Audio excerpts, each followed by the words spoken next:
आंध्र प्रदेश के शहर विजयवाड़ा में वाक़ सरकारी अस्पताल एक संगीन मसले की जद में है, जहां सफाई के नाकिस इंतजामात और अस्पताल के अहाते में मौजूद होटल में चूहों की भरमार ने मरीजों की सेहत को शदीद खतरे में डाल दिया है।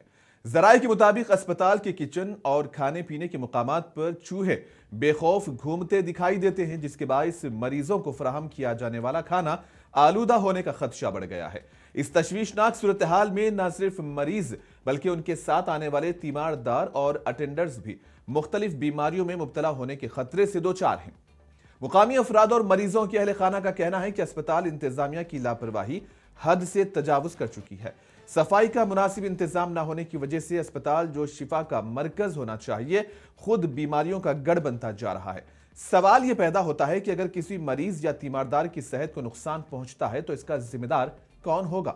अवाम ने हुकूमत आंध्र प्रदेश और महकमे सेहत से मुतालबा किया है कि इस मामले का फौरी नोटिस लिया जाए और अस्पताल में सफाई व हिफ्ज़ाने सेहत के मेयारात को यकीनी बनाया जाए, ताकि अवाम को महफूज और सेहतमंद इलाज की सहूलत फराहम की जा सके।